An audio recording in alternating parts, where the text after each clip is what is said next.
Okay, hello everybody. While people are still getting in, I think we have some 170 people registered and still people are coming. We would want to be respectful with your time, and I would like to open this webinar. Um, First of all, I'd like to welcome everyone who is here. My name is Till Kramer. I am the founder managing director of Bike Business Hub, consultancy for the active mobility sector, helping companies to find good people and investors. But this is not my role. My role here is today the chairman of the Cycling Innovation Network. And on behalf of myself and Jacques Laul, who's in the backup, my beloved partner in crime for all the activities we do in Cycling Innovation Network, I like to welcome everybody. The Cycling Innovation Network in general is a working group, one of 8 working groups which Cycling Industries Europe has, in which Cycling Innovation Network is intending to outline the innovation ecosystem in the European Union, and is highlighting everything what is happening in innovation. In our working group, which we weekly, what we monthly, once a month meet, we discuss things like access to public funding schemes, how's the innovation ecosystem set up, and we discuss how industry collaboration in the cycling industry can get more professionalized and can get more going. So it's part of the policy work of CIE to get the cycling industry up to speed and more on the agenda for innovation towards the European Commission. And a part of that, we do 3 or 4 webinars each year, which is helping to show the innovation, what is happening in the cycling industry. And today I'm very happy that we talk about focus on incentives and solutions for the urban mobility sector. We will have a few startups and innovative companies which will be presenting. In this sense, I'm very happy that we have found a very knowledgeable moderator for this webinar. And I would like to have Sidsel from Urban Creators now take the stage and take over the moderation of the webinar. Welcome, Sidsel, and it's your floor.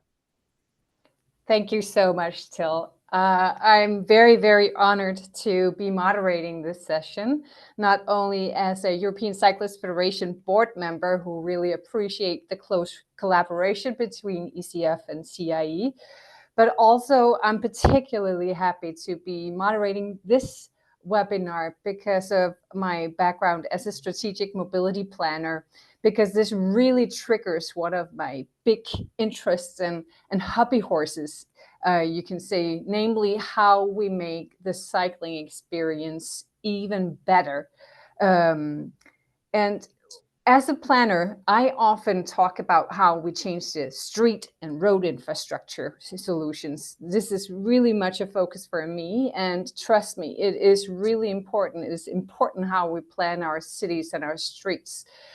But often when I talk with people about their cycling experience, they often don't only talk about the beautiful infrastructure that I made happen. They also talk about all of these little things, you could say, that kind of makes their everyday logistics happen for them. All of the small things like where did they actually charge their e-bike, or how did their workplace make it harder or easier for them to actually choose the bike to go to work, or how they're worried about theft and so on. And then here I stand with all my, great infrastructure that has cost many, many millions of euros to make. And they're talking about something completely else that really, really has a huge influence on their cycling experience, and will be a matter of whether or not they choose the bike or will not choose a bike. So all of these small everyday solutions. And this is why I'm so happy to talk with the four innovative figures that will be talking here today, because you are very important in making this smooth cycling experience that we are also interested in making. So you play a very vital part. It's not just how we plan the cities, but it's how we make the whole cycling experience smoother. And I'm sure that you would really like enlighten us in how we make that happen. I will introduce all of you, but not all at once. I will take you one at a time in the order of the presentations you're going to make. And we'll start with you, Oliver. Oliver Coops. You are founder and CEO of Hjuler. And I've asked if there's something that you could, like a fun fact about you, and you call yourself a serial entrepreneur, like, and you see yourself as an outsider that has an original and fresh view on how to enable innovation and make impact. And I can read too that you're just as interested in making a greener and better urban experience as I am. So please tell us how you do it with your innovation. Thank you. So you want me to do to take the floor and share my screen? Yes, please. Here we go. And while you're doing that, I can just see you that you're saying hello from everywhere from Chile to Canada and UK to Ukraine. So hello, everybody. Thank you for joining today. Good day. So can you see my screen now? Not in full presentation mode.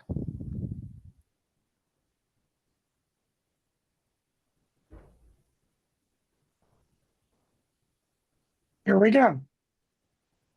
Perfect. So, yeah, thank you. Thank you for giving me this opportunity. So my name is Oliver, founder of Hjuler. And today I would love to tell you a bit about the entrepreneurial journey with Hjuler in the past 5 years, where we want to make a change with the wireless e-bike charging revolution and trying to set a standard for a next level e-bike experience. And in daily life, we talk a lot with municipalities. And of course, they aim to replace car rides with a greener mobility mix. And we all know that e-bikes are getting super popular. But how do we make sure that this crazy number of e-bikes can actually be charged everywhere without any hassle? And that is relevant because, to take an example, in the Netherlands, we have a lot of electric cars. I think the most dense maybe in the world, but less than 600,000 electric cars. While we have in this country only over 6 million e-bikes. And still we are all talking in the public news about car charging and not really about charging the micro-mobility that we want to facilitate. And I think that's crazy. Well, but there's a reason. An e-bike charging in general is falling behind because it's a hassle. And why it's a hassle?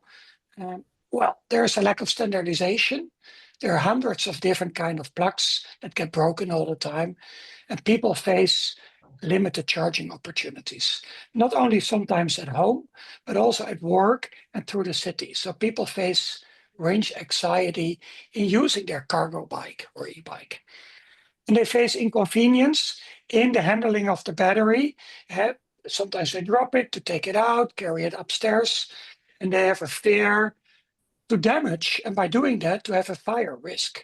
And people know that there's a lot of new legislation of taking lithium batteries inside buildings, which is prohibited in most cases. So it's not a question. Wireless charging is the future in many product domains. Why? Because it's super easy. Think like your toothbrush or your phone. You don't have broken plugs anymore. It can be completely maintenance free.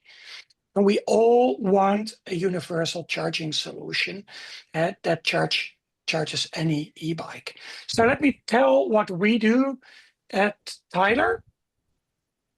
A tiler basically is one tile that charges them all, cargo bikes, bikes, and in future mopeds and kick scooters. And the product consists two parts. The tile, and that is of course connected to the grid, and you connect them in series up to 20 tiles connected to each other with just one plug going into the grid. And you park your bike with our charging kickstand on that tile. There's identification and it starts charging automatically. There's no single thing you need to do.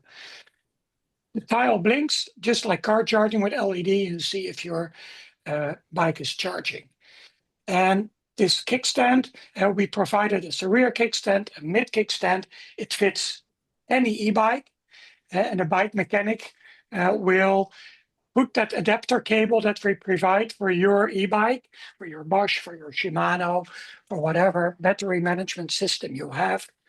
There's this adapter cable that can be mounted in 5 to 10 minutes by the bike mechanic. We developed it all in Delft, in the Netherlands, with our team. So all the IP regarding like the high power density, this super small coil that fits inside the kickstand, and that is all developed in-house with this great team. We've been out there with a CE marked product for 2 years. We charged over 250,000 kilometers at hundreds of charge points in Western Europe. And what we proved up to now in B2B fleets, that on average, the bikes are charged over 85% full before the people start their trip.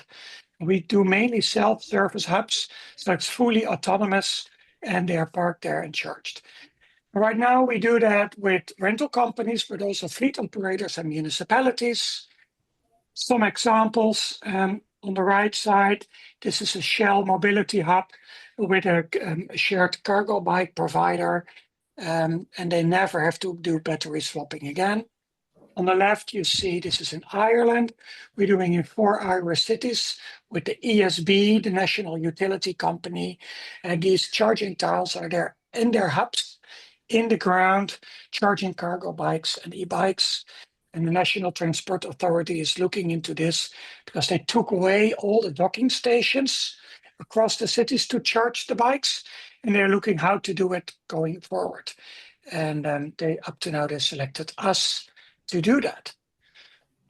But today I want to talk about innovation because we are going to introduce at Eurobike our new product generation.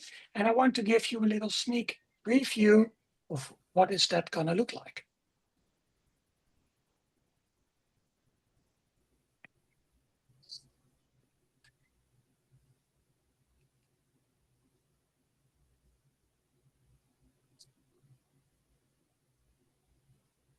So this is just a sneak preview, but the idea is clear. You plug it in, you put it anywhere on the floor, concrete, inside or outside, fully waterproof, and you can charge any e-bike or cargo bike randomly on that same tile. And that's it.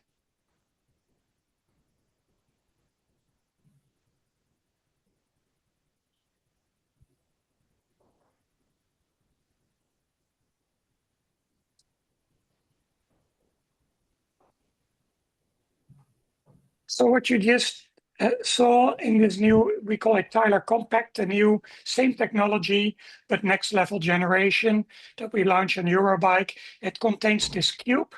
And the cube is just like a little piece, little accessory that can be mounted on any cargo bike kickstand or is integrated in the tip of the kickstand of an e-bike or a moped. And the tile, it's about a universal charging infrastructure. So this ultra flat tile is in various shapes and to fit any location. So not only in the tile on the ground, but we're collaborating with the largest manufacturer of bike racks.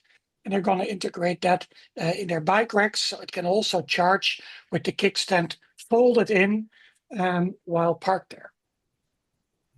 So it's about the fact that people should never think about charging again, that there's no effort and people always have a charged e-bike available. And we partner with municipalities, fleet operators, but going forward with the new product generation, we are signing partnership agreements with bike OEMs, and we're going to sell it through the dealer networks. So join the revolution to let anybody charge everywhere. And I invite you to visit us at Eurobike Hall 8 at the Dutch Pavilion. We have a stand. We're going to launch the new generation there.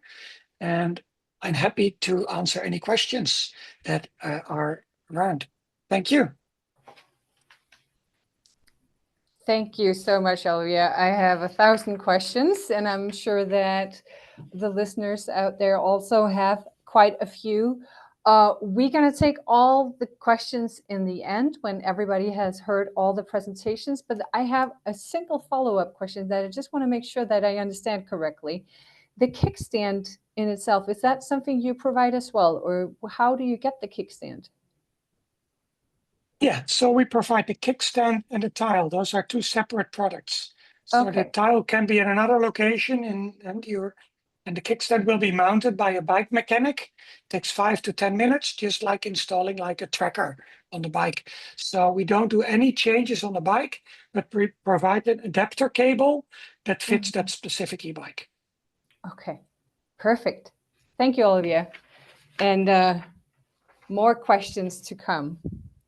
But before that, we're going to keep talking about the e-bike sphere, and which is a very important sphere because more and more people have e-bikes, and I hear a lot of the troubles and hassles they have with charging them. And Brett, you also have a solution that will help make it much easier. Brett Bouthillier, you are a co-founder at PowerShelter. You are Canadian. You've been living in Europe for 11 years. You've been traveling around all of Europe, ended up in Amsterdam and married a Dutch woman who, the interesting fun fact, does not like to cycle, but it seems like you have changed her mind. And you are an urban planning nerd, cycling enthusiast, and I think you have a solution that will help push and promote for more cycling all over Europe. And I will not present what your company is doing because I think you will be much better at that yourself. I would hope so. Hi, everyone. Yeah, as Sidsel says, my name is Brett Bouthillier. I'm one of the co-founders of PowerShelter. And today I want to talk to you guys a little bit about why we as a collective society should be building safe, scalable e-mobility infrastructure for everyone. Before we talk about that, I want to take a step back and talk about the Netherlands. So we were founded in Amsterdam. So we'll use that as a perspective because I think most of you on this call will know the Netherlands is very often considered one of the standards for cycling. The Netherlands has always been a cycling culture from the late 1800s to the early 1900s, and cycling was always integral to society and getting around here. And by 1955, 75% of all trips in the Netherlands were made by bicycle.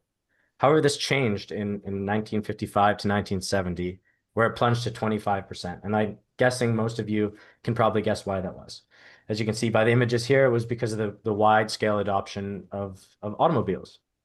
Now, you know, cars were great at the time. They were cheap, they were accessible to people, and they really sped up the way that people could commute and get to work. However, there were some problems with this, of course. You know, there was a huge spike in deaths amongst cyclists, pedestrians, and people in cars themselves. And so groups like Stop the Child Murderer, you know, galvanized this public opinion. And, you know, by the 1970s, the Netherlands had started, or after the 1970s, the Netherlands started moving back towards this cycling infrastructure, luckily.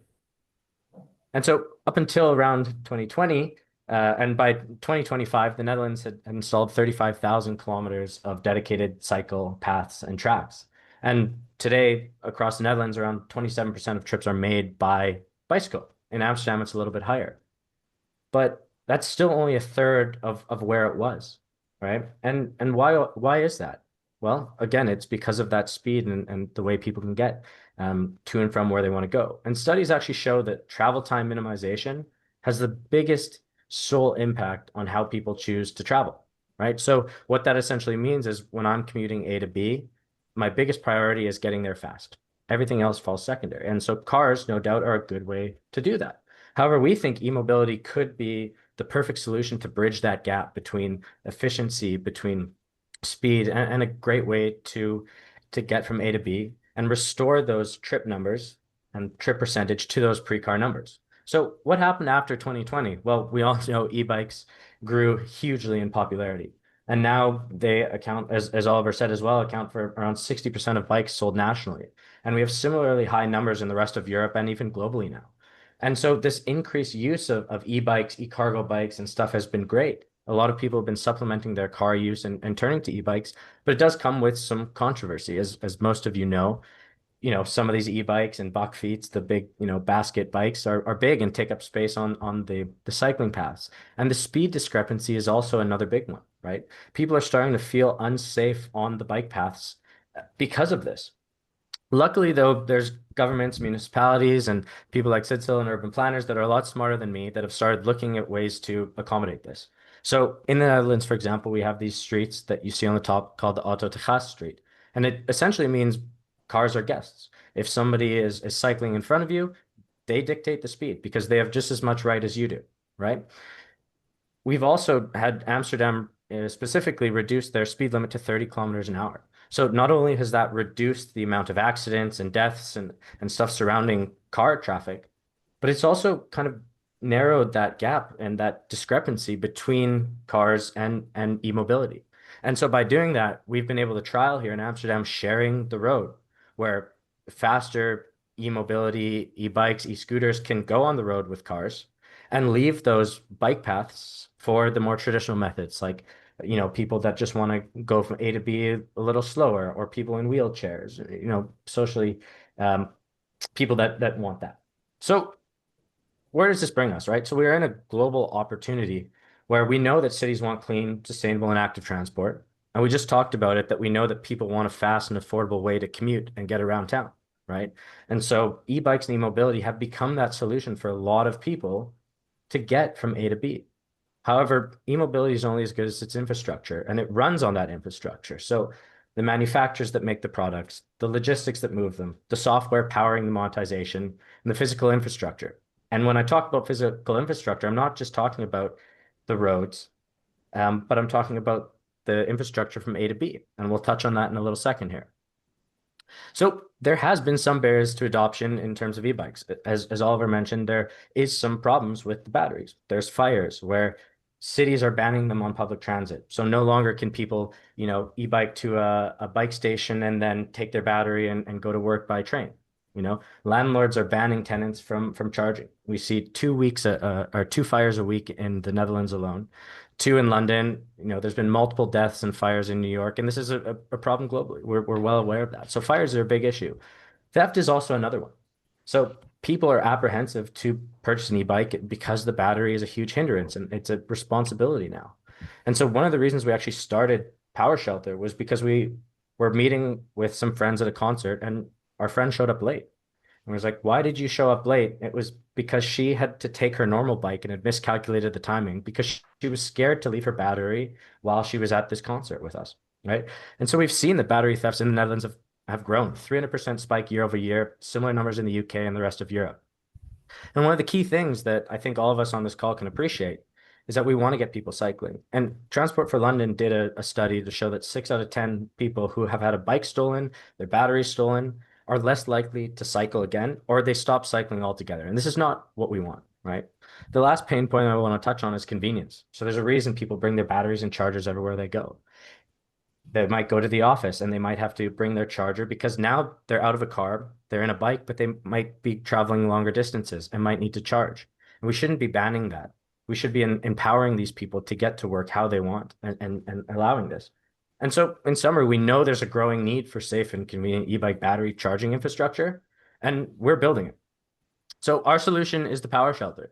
And so PowerShelter's key value is delivering fire-safe, scalable infrastructure that cities and property owners can adopt easily.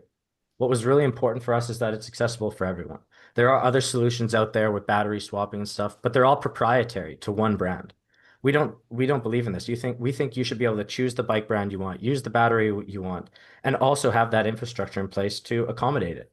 It was really important for us to be safe and convenient and to build it for the worst case scenario. So we have that fire safe design where we have built-in heat sensors, fire suppressors, cooling fans, and a whole list of other things that you can see on the bottom there to help prevent a fire before it even starts, but then also protect your battery from theft and vandalism and stuff like that.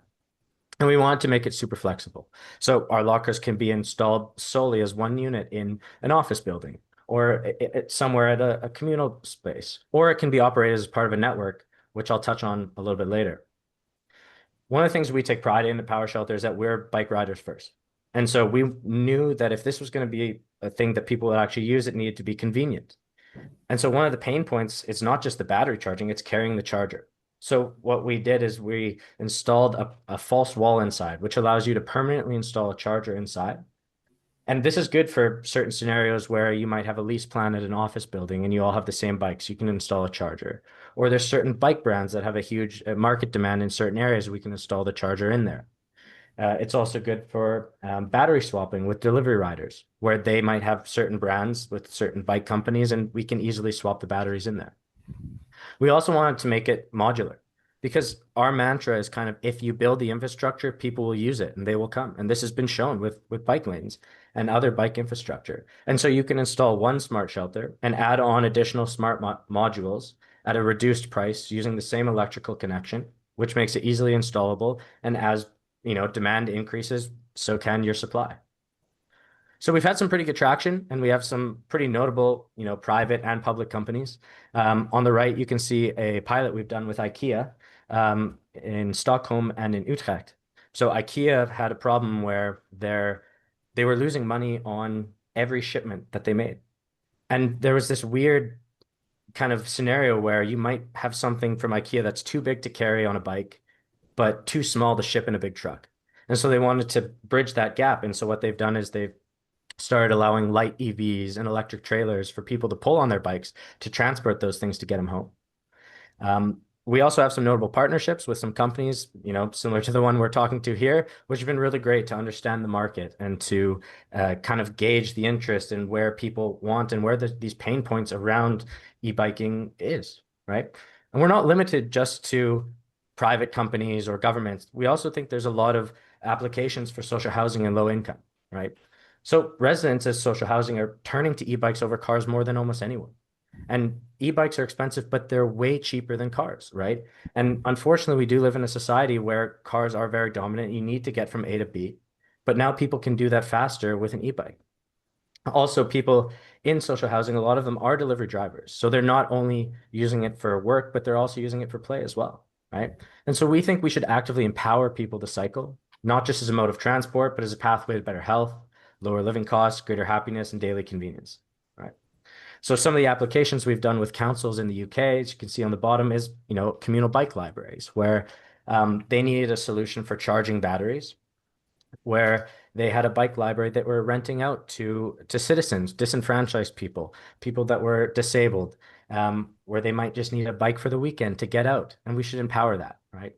We also can install our locker at secure storage locations where these people are commuting to, councils, city hubs, libraries, shopping centers, all those kind of things, right?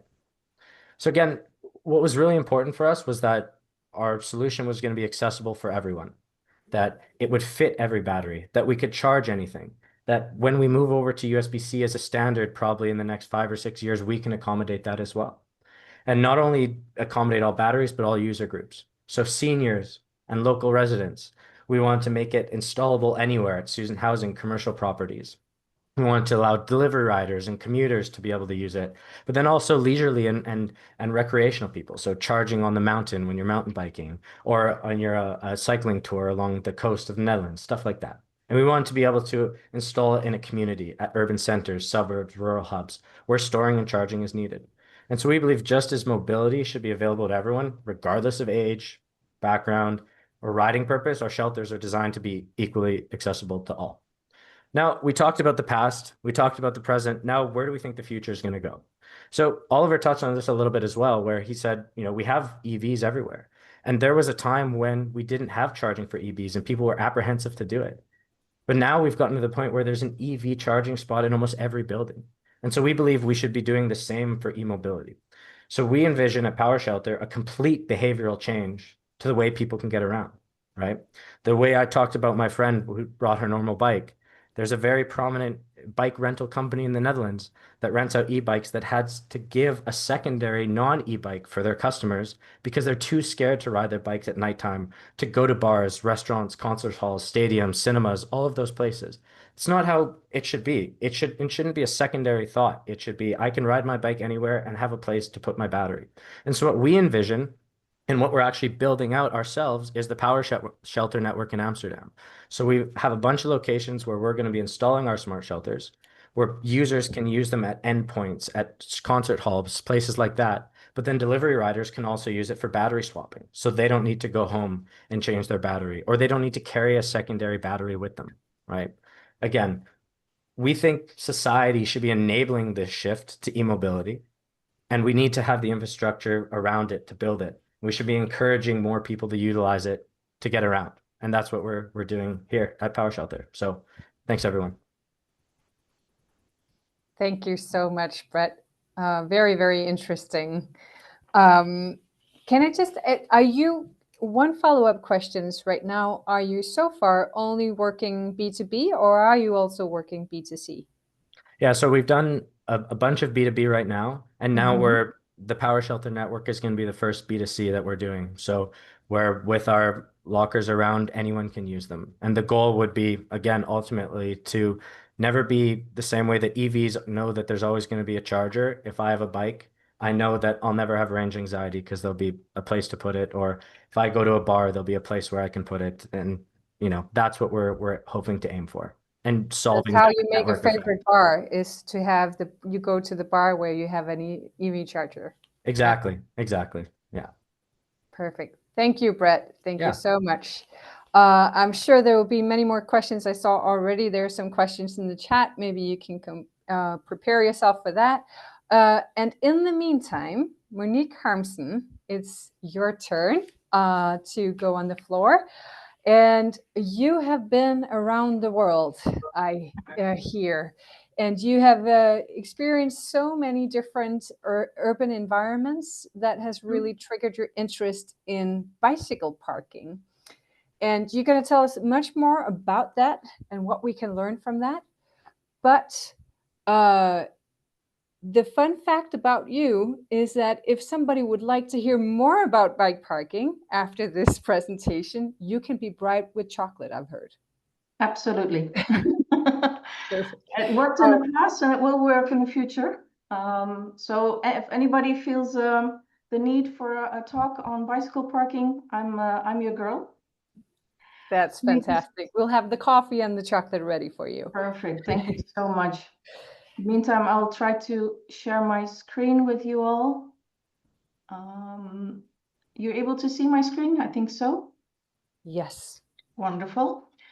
I would like to address smarter bicycle parking for future-ready cities. Let me start with a scenario that a lot of us may recognize. Imagine a commuter arriving at the station, already running late. They loop around once, they loop around twice, no bike space in sight. Meanwhile, an entire level of an indoor parking garage remains half empty. Cities cannot manage what they cannot measure. And manual inspections of bicycle parking spaces are time-consuming and outdated. So how do we turn this frustrating loop into a seamless parking experience? Well, we founded LumiGuide because we believe data and technology can help change that. We wanted to build a green, data-driven business that would serve both the cities and the cyclists. With visibility, which is a huge point for us, visibility in terms of literally on the street with digital signage and figuratively with data, we try to unlock efficiency in parking and improve with that urban mobility. We at LumiGuide, the whole team, are avid bike users ourselves, and we didn't really want to just build another tech product. We wanted to support sustainable cities in a way that actually changes behavior. What is our contribution? an AI-powered bicycle parking detection system. Let's look at how we feel that technology can elegantly solve these human problems of parking we discussed. We at LumiGuide, we built a system that is both smart, using AI, and respectful of privacy. Because we use camera-based AI in the parking facilities and outdoor to detect bicycle presence and available parking spaces for bicycles with a very high accuracy. That data that we collect with our cameras on occupancy, availability of spaces, that fuels live digital signs, like inside of the parking facilities, as you see on the picture I'm showing you, but also outside on digital signs, via mobile apps. And at the same time, we can offer data reports to cities. So with this, we help both cyclists and city planners to make better decisions on urban mobility. Working with cameras and AI means that we need to take into account privacy issues. So we make sure the system that we offer is GDPR compliant and no personal data is being stored. So nobody is being recorded, even though we have cameras in all the facilities. In this way, we don't just detect available parking spaces, but we offer a full cycle visibility solution for cities, citizens, and systems. That means from finding a parking space to evaluating the impact of infrastructure investments on parking, we can offer everything. Well, let's have a look at some of the examples. The system that we offer isn't just an idea, it's already live and transforming some of the European cities. We believe that cities that lead in cycling deserve tools to manage it efficiently and intelligently. So if you look at the Dutch city of Utrecht, we are monitoring over 24,000 bicycle parking spaces for them already. They have around 20 to 25 bike shelters and larger parking garages in the inner city surrounding the central station area. We offer real-time wayfinding via street signs, as you can see here, where these types of digital signs are placed on the main cycling routes to the central station, and people can make a decision on where to park. This is called the Bicycle Route Information System, and the city of Utrecht was the first in the world to offer this type of system to cyclists, putting them on par with car drivers when it comes to information on where to park. What we also did see was that the implementation of the system improved parking distribution in the city and reduced on-street clutter in terms of parked bicycles, etc. The deployment of bicycle detection and all the inner city parking facilities and digital wayfinding led to a 15% increase in the usage of parking facilities in the Utrecht inner city. So there was a big increase, even though the facilities themselves were already very well used. You don't really need huge parking facilities to get started with bicycle detection. As proven by the French railways, we work with them in the city of Paris at the moment, where we've implemented our system in several small bike shelters, so 20 to 40 bike spaces. And the French railways are currently monitoring data and using it to see how these shelters are being used, if demand is increasing, if they have to change something on their or in their planning on where to put new shelters, whether or not to enlarge them, etc., etc. Paris, the city of Paris, but also the railways are also building larger facilities, up to 1,000 bicycle parking spaces, like the one at Montparnasse station, where we were also asked to install the system. And the focus here is much more on data and not yet on visibility to cyclists. That is to follow later in the coming years. But you can see that scale doesn't really matter when it comes to bike detection.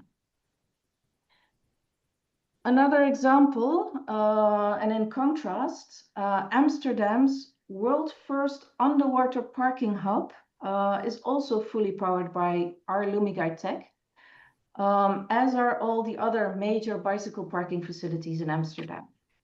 What you can see here is an underwater parking directly opposite to the central station, with parking for up to 7,000 bicycles. And where our bicycle detection systems or our cameras, you can't even see them, they're that small, they're fully integrated into the design. So we've worked with architects, we worked with the city to make it a fully integrated solution here.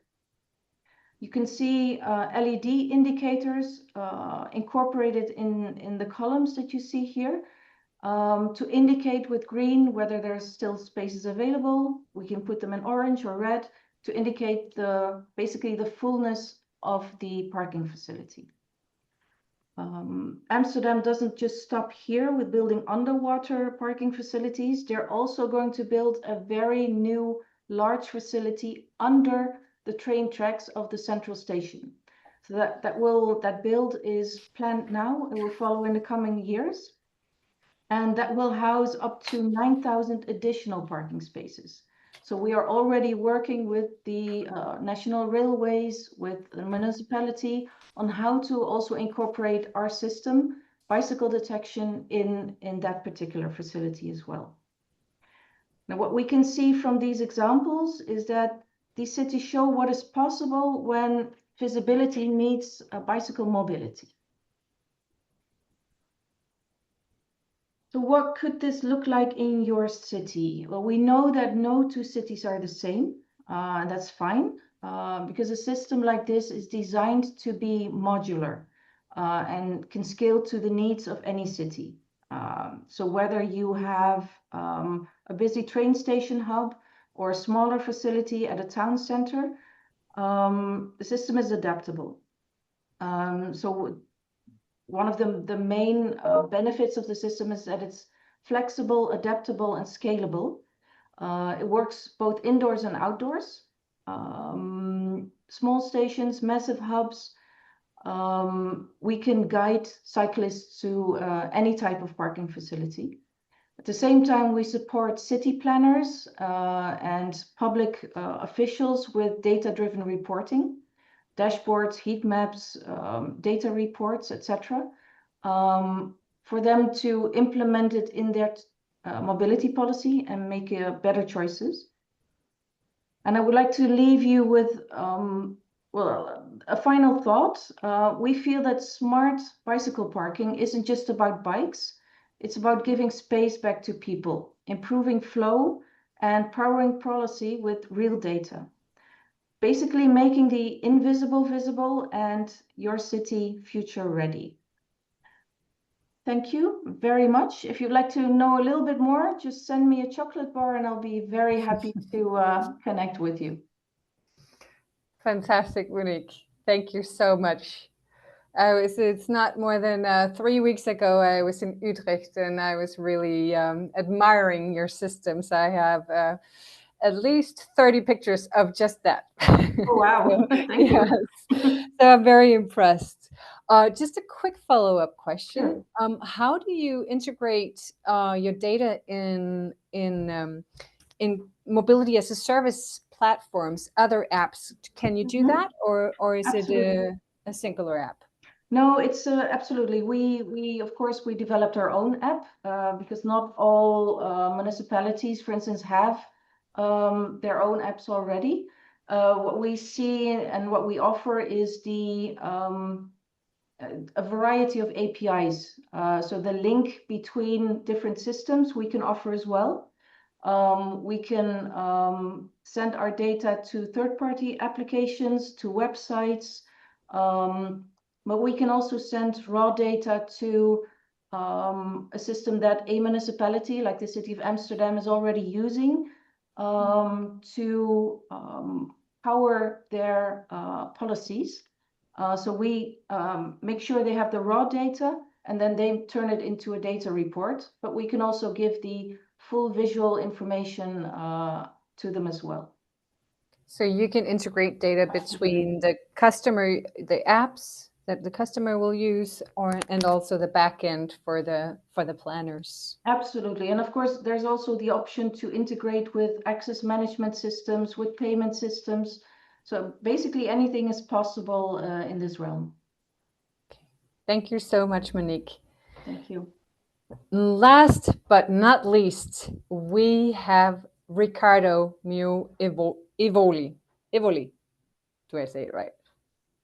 You need to turn your microphone on. Riccardo Evoli, thank you. Thank you. Thank you, Riccardo.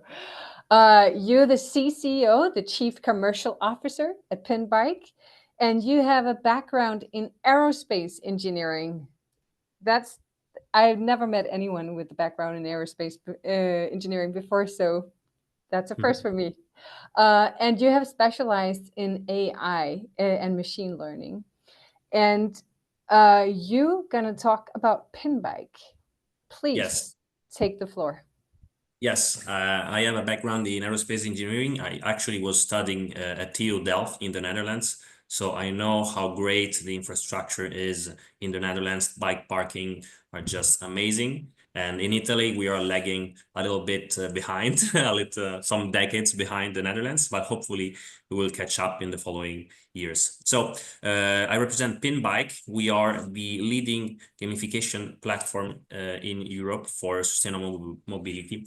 And we believe that to develop a smart city of the future, which enables cycling, we have to base the development on three main pillars. First, it is the infrastructure, of course. Then we need engagement and then data. And we position Pinbike at the center of those three elements. Without infrastructure, of course, we risk to have accidents and it is not safe. But without developing the infrastructure on proper data, we need to have poor services and also infrastructure which is not actually useful. So for example, in Italy, sometimes we have cycle paths that are not used simply because they were put where it wasn't needed. And so what we do at Pinbike is that we gather information about mobility in order to develop the infrastructure. And we do so by rewarding directly the final users. We have awarded up to date over 1.8 million euros in rewards directly to our users. And we have monitored more than 8 million kilometers ridden in urban areas. Most of them in cycling, but not only. I will get into that. Now, currently, we have over 24,000 active users in Europe, and we are present in 6 European countries in more than 30 cities. We believe that incentivization is at the core of getting data, of course, and engaging the users, because we need to engage users to change their habits in order for them to change the way they commute on a daily habit. As I mentioned, we reward directly users that cycle or use other sustainable means of transport. How we do it? We have based our platform on patented hardware and software in order to make it impossible to cheat. So we, with IoT devices, we certify the trips that we monitor. This way, we make sure that the incentives that we funnel to the users are given to the rightful users. Because with platforms that are only software based, it is always possible to cheat to a certain degree, because you can simulate trips with fake GPS applications, which are free. And what we want to make sure that the data that we gather is valuable and it is also truthful. So having made sure that we collect the right data, we reward users with vouchers that can be spent in local commercial activities. This way, a user that has won a reward has a QR code, he goes into a shop and he can spend his reward in this shop. This way, we create a virtuous cycle between sustainable mobility and local trade, and we give a fighting chance to physical commercial activities against the giants of e-commerce. All the data that we gather is then offered to the municipalities or the corporation that want to do it for their employees, and that can define all the rules of incentivization. So we have also a platform where we gather this information with heat maps that can be interactive, so we can extrapolate data volume by day, by hour, by demographic as well. And it is a tool that has been used in over 30 European cities to support data-driven investments in order to put down like cycle paths or infrastructure like bike parkings as well, where it is needed the most. So getting into how it works, the platform is based around an application which is free for the users. It can be used, of course, both on Android and iOS, where users can record their trip sessions and they can take part in challenges that can be promoted by their municipality or by their company.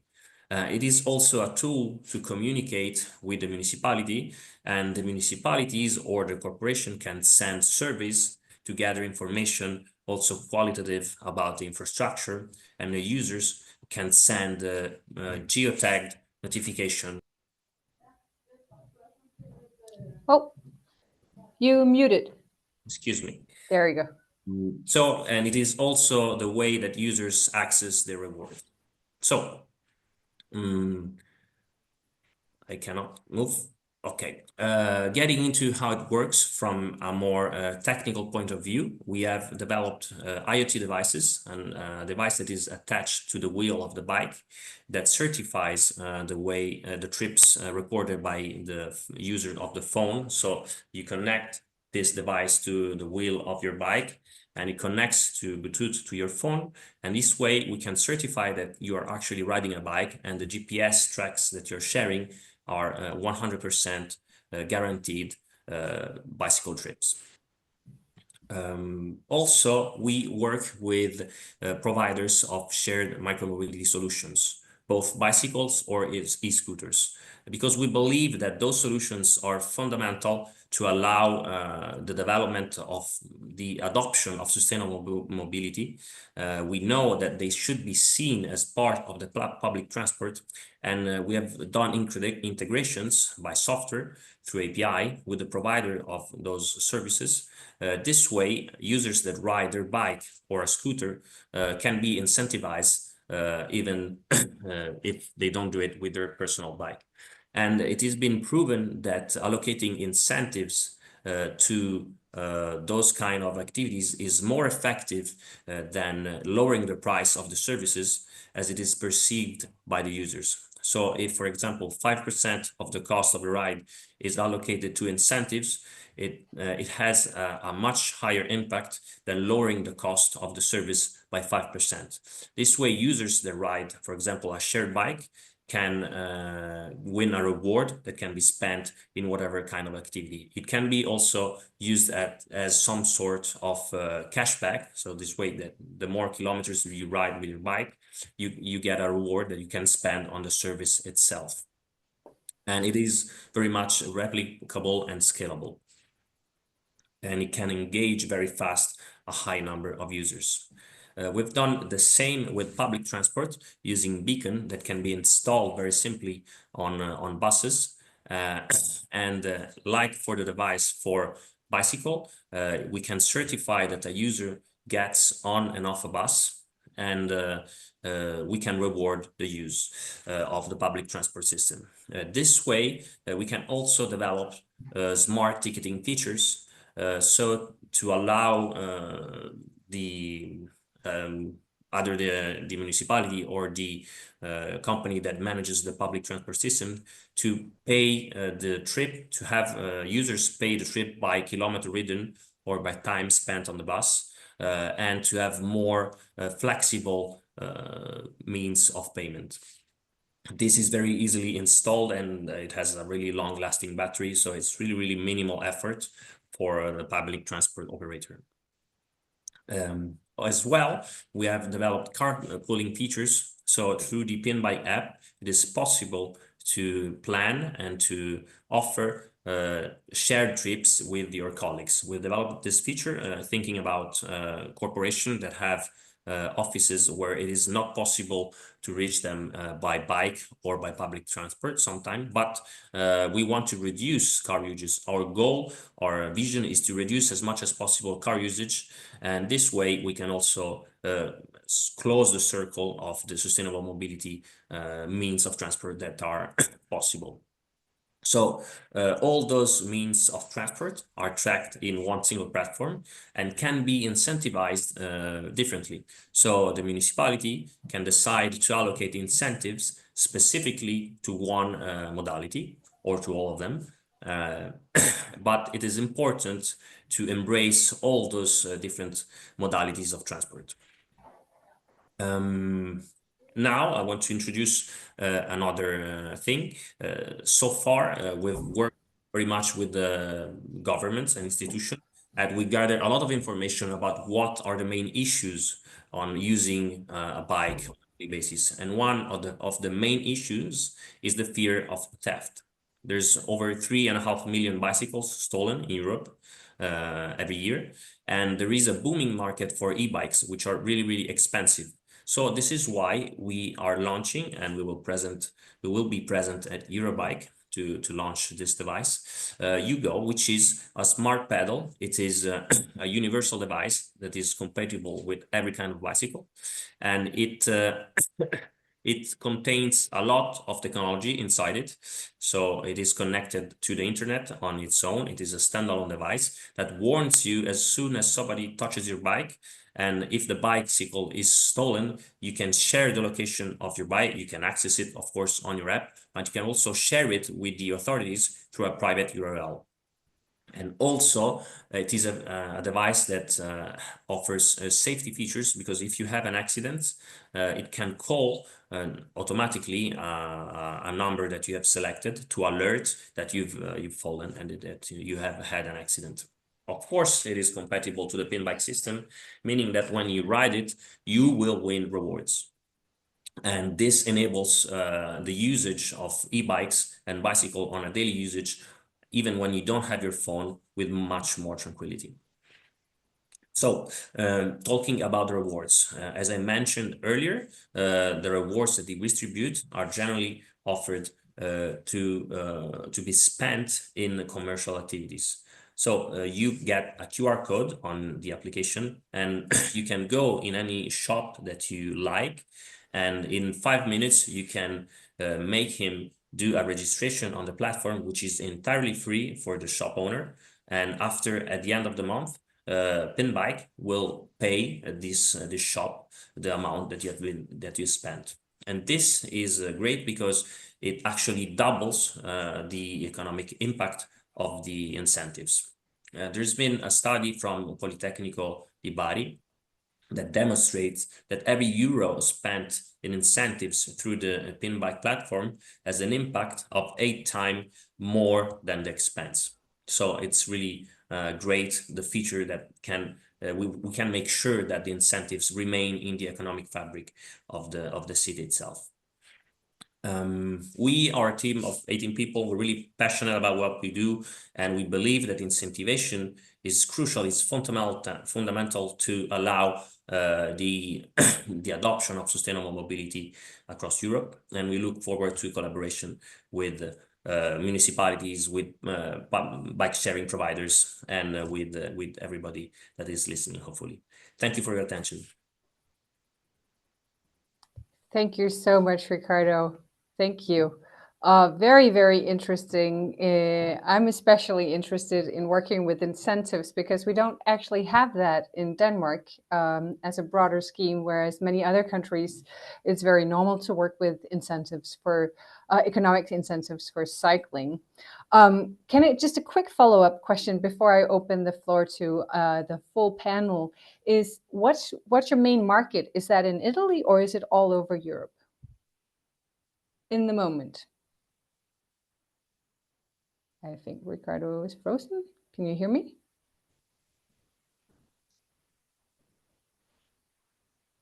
I think we lost Riccardo for a short moment at least. So instead, I will just open the floor for the full panel. Because regarding the markets, 3 of you are based in the Netherlands, and your solutions has really been developed and mainly deployed in the Netherlands. And the Netherlands is not very comparable when you look at cycling to many other countries. So my question to you is: are you looking to other countries, and where are you looking to develop your market? Monique, you were touching upon some other countries, but maybe if you can elaborate a bit on that. And we'll start with you, Oliver. Yeah, so the Netherlands, you asked to go international, Netherlands versus other countries. Right. Yeah, I am back. I think the Netherlands seems more interesting than it is because we're looking into electric mobility and we have a huge legacy in terms of how we are used to bike and pedal bike. And we have a flat country, small country, short distances. And not that much eager on quality on bikes in general. If you compare to Belgium and Germany, also there are a lot of tax schemes for commuting, much more incentivized than in the Netherlands. And in absolute numbers, the number of e-bikes in Germany, in the Nordics, is huge as well. So for us, the focus is also Ireland, UK, Germany, Belgium, and west of Europe, and still a bit in doubt regarding France, Italy, and Spain. And why is that? A bit smaller market, as I understood, more theft, and simply a bit less connections. All right. Thank you, Oliver. And what about you, Brett? Any thoughts on this? Yeah, so we're currently deployed in 6 countries, and we have 3 more coming this summer. We have seen a lot of interest globally, so our product is certified for sale in North America, the Middle East, Europe, pretty much globally.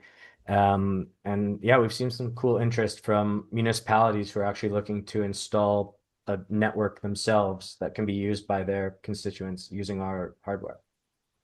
Right. Okay. So you have no borders. Luckily, PowerShelter no. without borders. Okay. And you, Monique? Well, at the moment, we're focusing mostly on Europe. So we're deployed in a couple of European countries, including Belgium, France, Switzerland. Let me see, Denmark is one.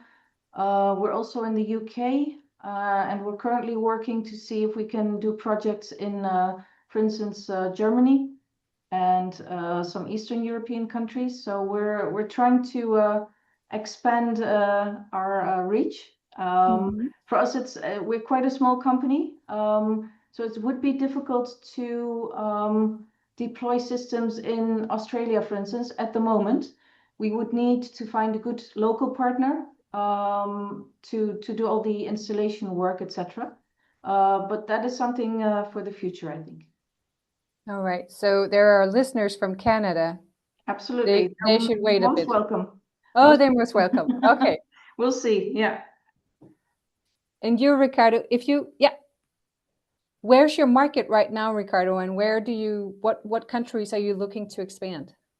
We are based in Italy, so we have a really strong presence in Italy. We're present in over 25 cities in Europe, but we're also present in Portugal, in Sweden, in Estonia, and we've done a project in Istanbul as well. But we're looking to start, for example, with this device, which is targeting the B2C market. We're starting in Italy this year and planning to expand across the whole Europe, starting from next year.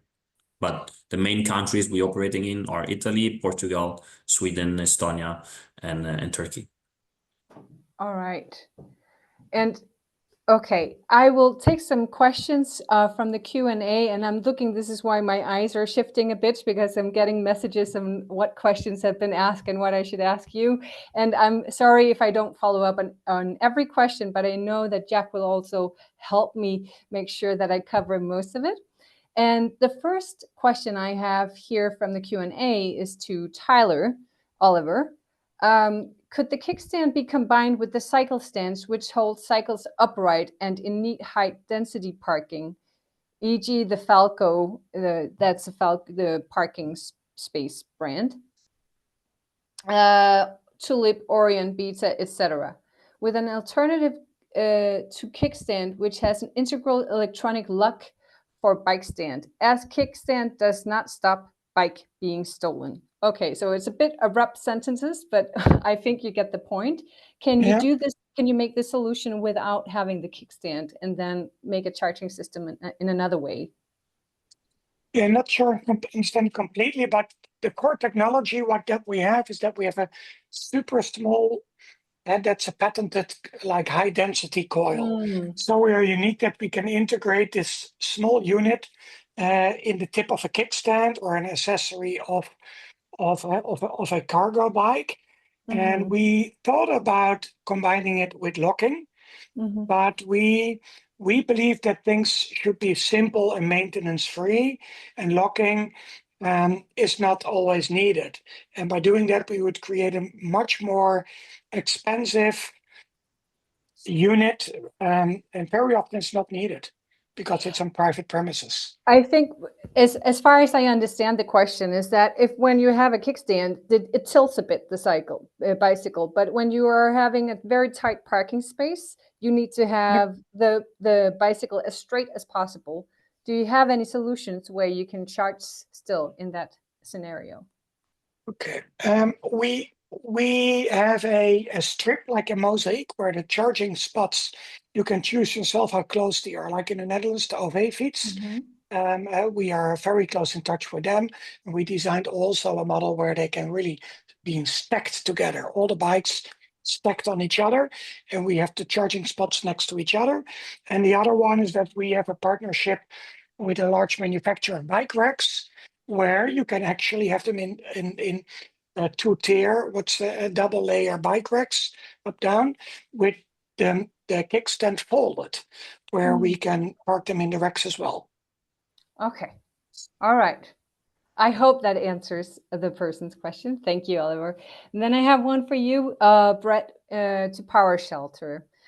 Are there locations where PowerShelters have been delivered for the sole use of delivery riders or couriers? In our city, we recognize the challenge riders face in the current self-employed model of food delivery platforms, and that they often need to work with multiple batteries on a shift. Downtime is lost revenue for them. So any thoughts on this? Yeah. Yeah, totally. We know this. So we're currently in talks with a lot of the major delivery companies, because they're all looking at doing this as well. So one of the biggest issues with them as well is that currently, if they want to do battery swapping, they need to own hubs, and those hubs are really expensive.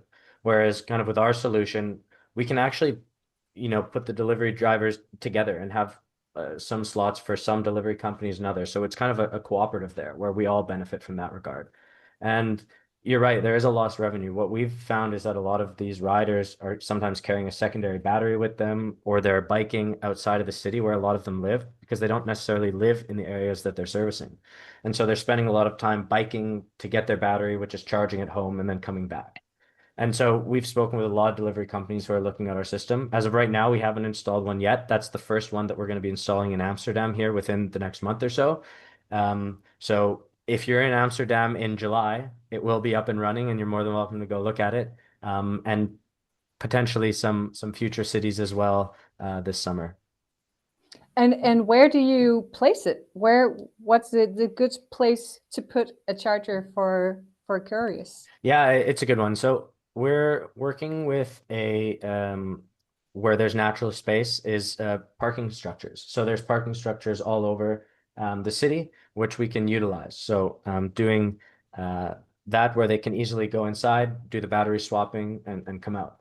I actually forgot to mention we're doing a pilot in Berlin, I believe, or Germany this summer, where we're going to have 8 of our shelters up, and it's going to be utilized by the delivery network as well. So, all right.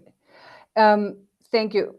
I'm trying to, there's so many questions here. So Jack, I might need your help, but I will ask a common question for all of you because somehow Brett and Oliver, it could sound like you were maybe competing for the best solution and that you cannot cooperate, but there could also be collaboration opportunities here, and maybe for all 4 of you, and especially like thinking about the bike sharing segment.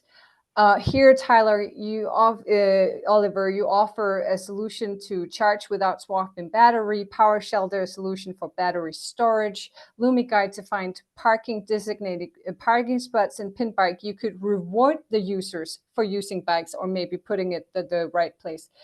Do you see any collaboration opportunities between each others? And if so, on what topics and how?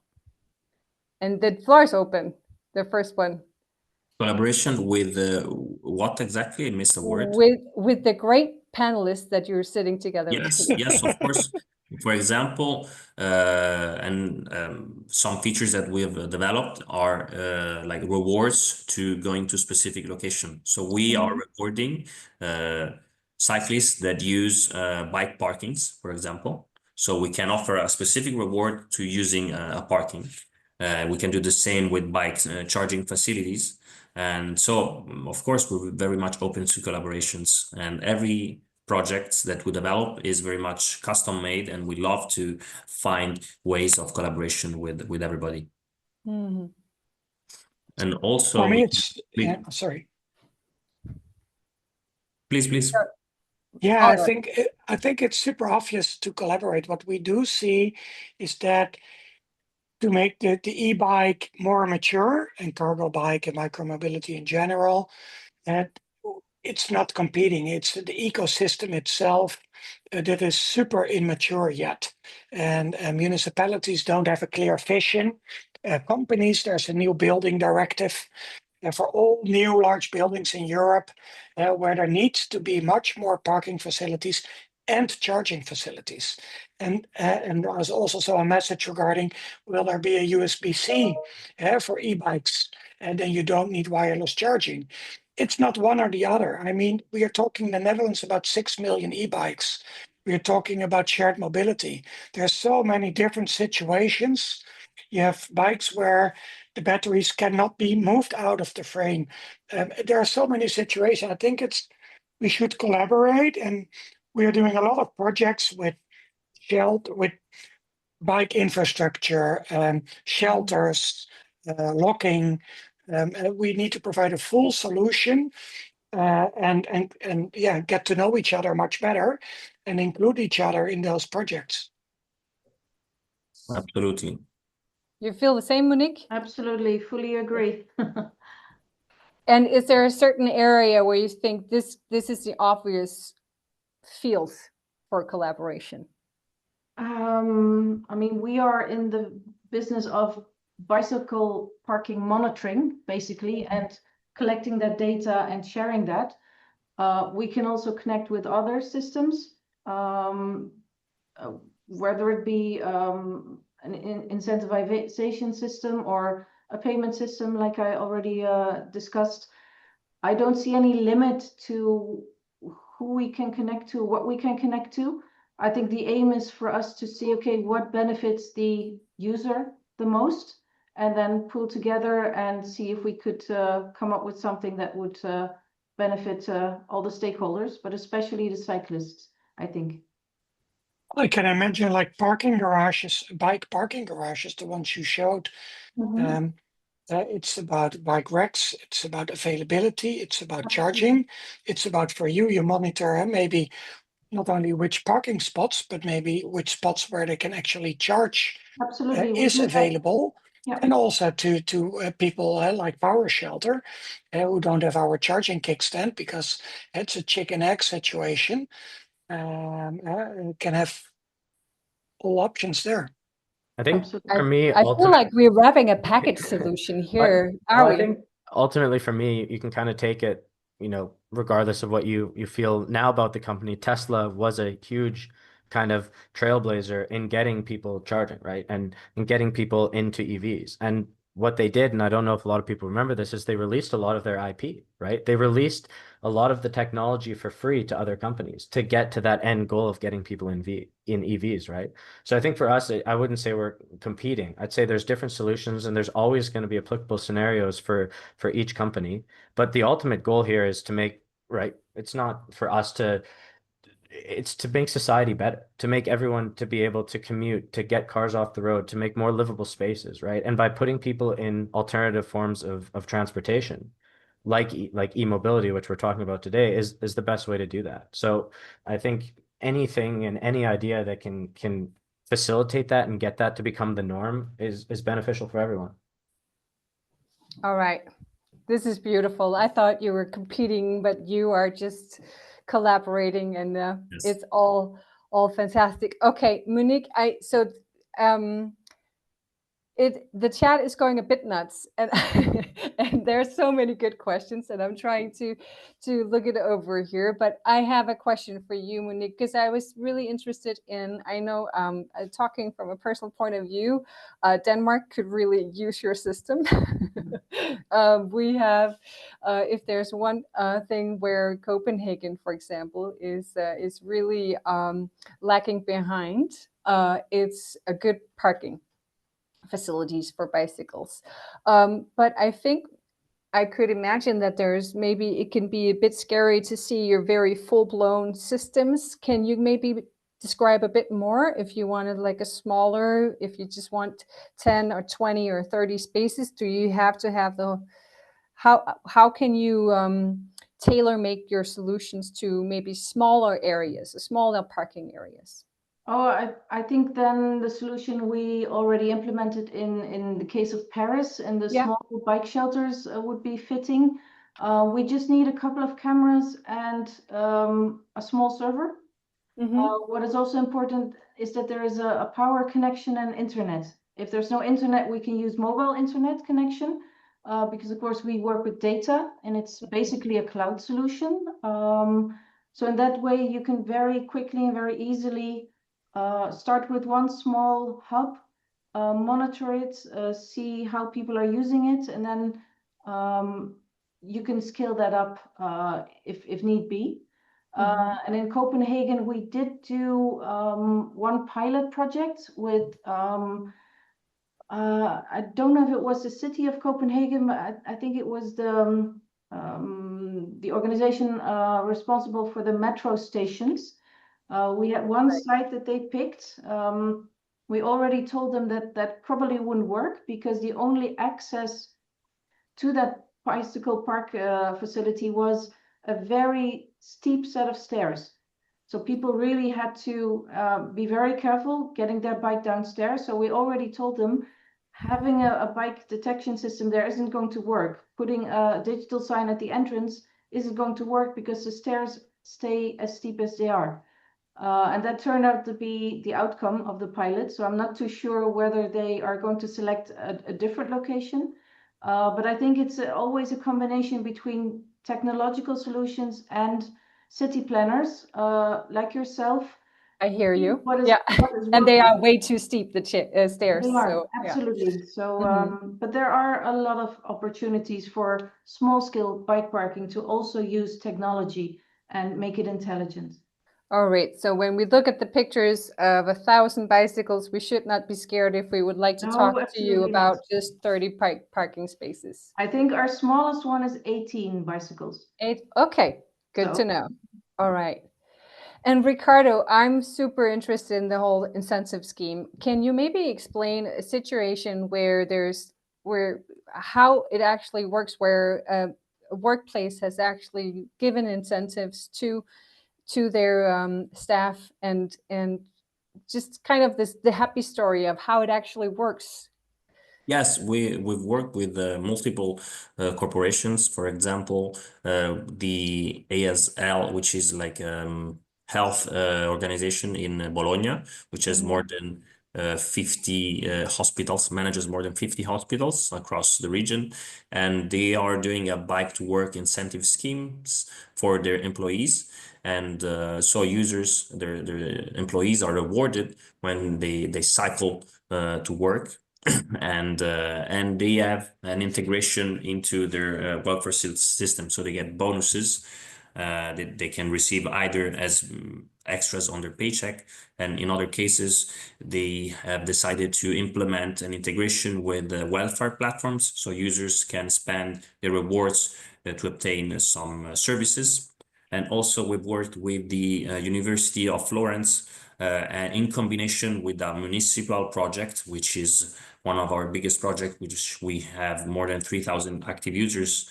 So it works in combination. So users that are working at the University of Florence get rewards as employees of the university, and also they get rewards as citizens of Florence. So they get double the incentives. And what is nice is that it is entirely modular, so we can work with different stakeholders and add up layers on top of each others.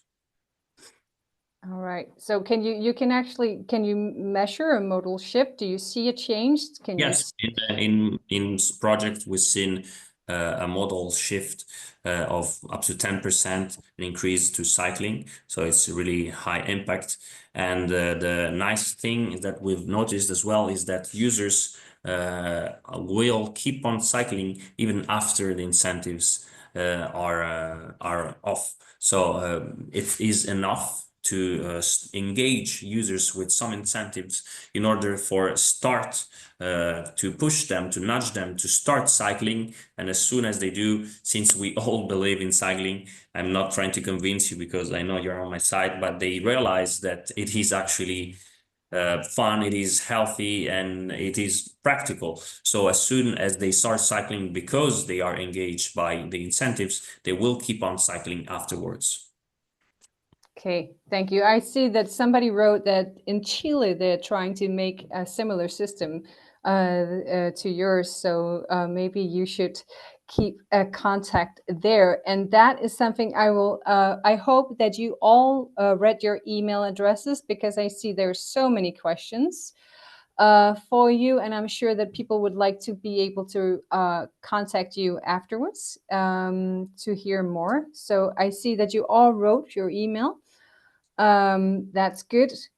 Before we're getting close to the end, and we might have a couple more questions, but something I would like to hear before that is if you were talking about Eurobike, many of you. Some of you might also go to Velocity. And first of all, will you be going to these places? And what will you be looking out for? What will you be watching for? And what kind of partnerships are you looking for? Who would you like to approach you and talk about your solutions? We will start with Monique. Okay, I'll be going to Velocity next week. So I'll be in Poland for I think two days out of the 4. This time not with our own stand, but we'll go as visitors to allow us a little bit more flexibility on visiting other stands, talking to a lot of people.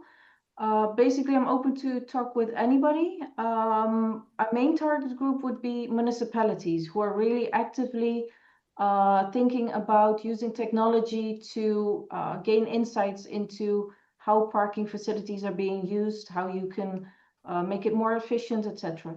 So, but everybody's welcome. Thank you, Monique. What about you, Brett?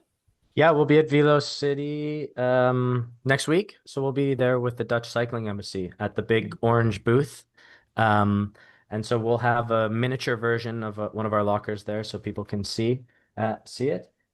Yeah, happy to speak with anyone. I mean, anyone where cycling touches, I think can speak for everyone here. It's how do we accommodate this infrastructure for anyone that's e-biking, whether you're a property manager or a city looking to implement rules or a network or anything. I mean, as I mentioned at the beginning, I'm a big urban planning nerd. So even if you just want to talk about that, happy to have a conversation. So be careful what you say. There are more than 1,000 nerds.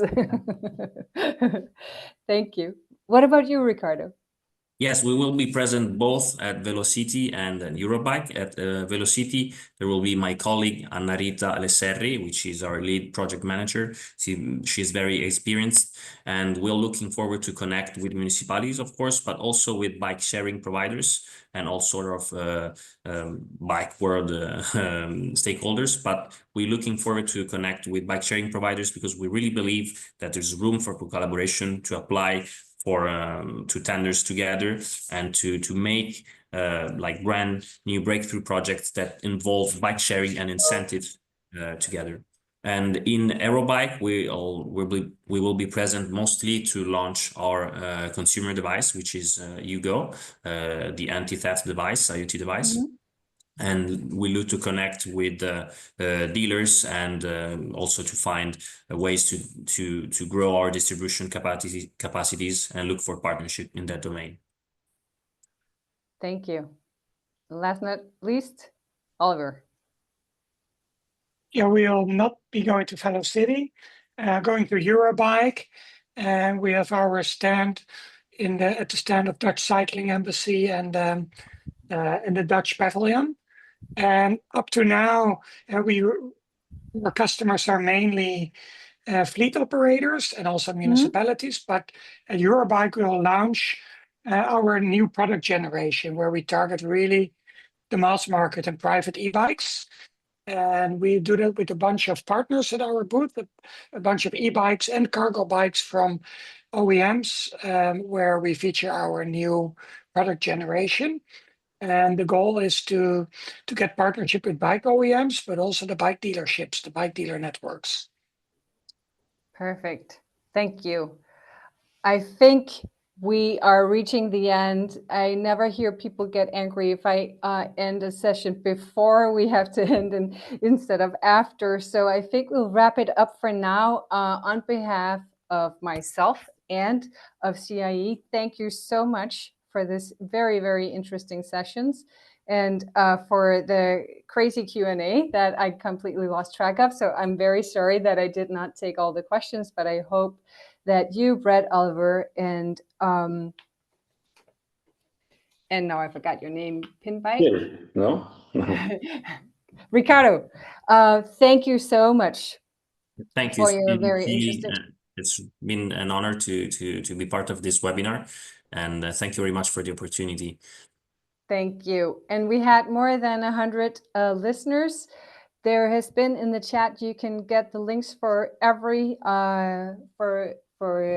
for every presenter and their company. So please check it out and see you soon again. See you at Velocity. I'll be there. And Also, I would like to wrap it up from CIE and from the Cycling Innovation Network.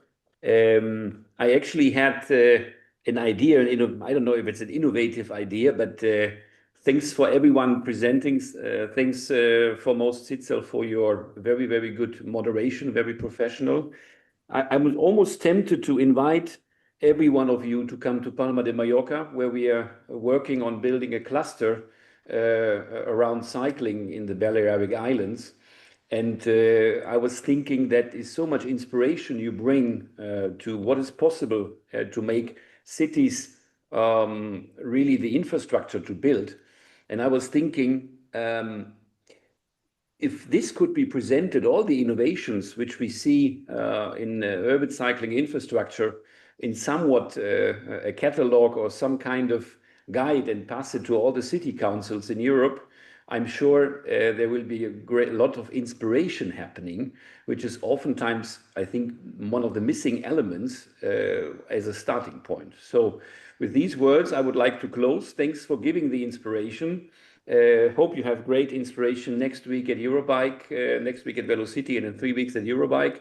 Good business, and I hope to see you soon. I guess we will go into a summer break, but we will be very likely having in the fourth quarter, another webinar in the webinar series. Thanks for signing up. Thanks for your moderation. Thanks for coming, and have a nice afternoon. Thank you. Thank you. Thanks, everyone.